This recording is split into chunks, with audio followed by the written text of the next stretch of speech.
ನಮಸ್ತೆ ಮಕ್ಕಳ, welcome back to my channel. ಇವತ್ತು ನಾವು 7ನೇ ತರಗತಿಯ ಸಮಾಜ ವಿಜ್ಞಾನದಲ್ಲಿ ಸೇತುಬಂಧ ಕಾರ್ಯಕ್ರಮದ ಸಾಫಲ್ಯ ಪರೀಕ್ಷೆಯ ಮಾದರಿ ಪ್ರಶ್ನೆ ಪತ್ರಿಕೆಯನ್ನು ನೋಡ್ತಾ ಹೋಗೋಣ. ಪ್ರಶ್ನೆ 1 ನೋಡಿ. ಸಾಹಿತ್ಯ ಆಧಾರಗಳಲ್ಲಿ ಎಷ್ಟು ವಿಧ ಮತ್ತು ಅವು ಯಾವುವು?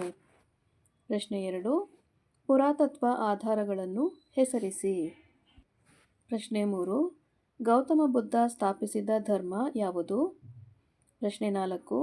ಬೌದ್ಧ ಧರ್ಮ ಭಾರತ ಗಡಿಯಾಚೆಗೆ ಯಾವೆಲ್ಲ ದೇಶಗಳಿಗೆ ಹರಡಿದೆ? ಪ್ರಶ್ನೆ 5. ಮತದಾನ ಮಾಡಲು ಎಷ್ಟು ವರ್ಷ ವಯಸ್ಸಾಗಿರಬೇಕು? ಪ್ರಶ್ನೆ 6. ಭಾರತ ಸಂವಿಧಾನ ಯಾವಾಗ ಜಾರಿಗೆ ಬಂದಿತು? ಪ್ರಶ್ನೆ 7. ರಾಷ್ಟ್ರಗೀತೆಯನ್ನು ಬರೆದವರು ಯಾರು? ಪ್ರಶ್ನೆ 8. ಭಾರತದ ರಾಷ್ಟ್ರೀಯ ಲಾಂಛನ ಯಾವುದು? ಪ್ರಶ್ನೆ 9. ಭೂಪಟಗಳಲ್ಲಿ ನೀರನ್ನು ಯಾವ ಬಣ್ಣದಲ್ಲಿ ಗುರುತಿಸಲಾಗಿದೆ? ಪ್ರಶ್ನೆ 10.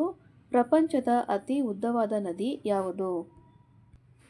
ಮಕ್ಕಳ, ಇಲ್ಲಿಗೆ 7ನೇ ತರಗತಿಯ ಸಮಾಜ ವಿಜ್ಞಾನದಲ್ಲಿ ಸಾಫಲ್ಯ ಪರೀಕ್ಷೆಯ ಮಾದರಿ ಪ್ರಶ್ನೆ ಪತ್ರಿಕೆ ಮುಕ್ತಾಯಗೊಂಡಿದೆ. ಈ ಒಂದು ವಿಡಿಯೋ ನಿಮಗೆ ಇಷ್ಟ ಆದಲ್ಲಿ ದಯವಿಟ್ಟು ನಮ್ಮ ಚಾನಲ್ನ ಲೈಕ್ ಮಾಡಿ, ಶೇರ್ ಮಾಡಿ, ಸಬ್ಸ್ಕ್ರೈಬ್ ಮಾಡಿಕೊಂಡು ನಾವು ಹಾಕುವಂಥ ಎಲ್ಲ ವಿಡಿಯೋನ ನೋಡ್ತಾ ನಮ್ಮನ್ನು ಎನ್ಕರೇಜ್ ಮಾಡ್ತಾ ಹೋಗಿ ಮಕ್ಕಳ. Thank you for watching.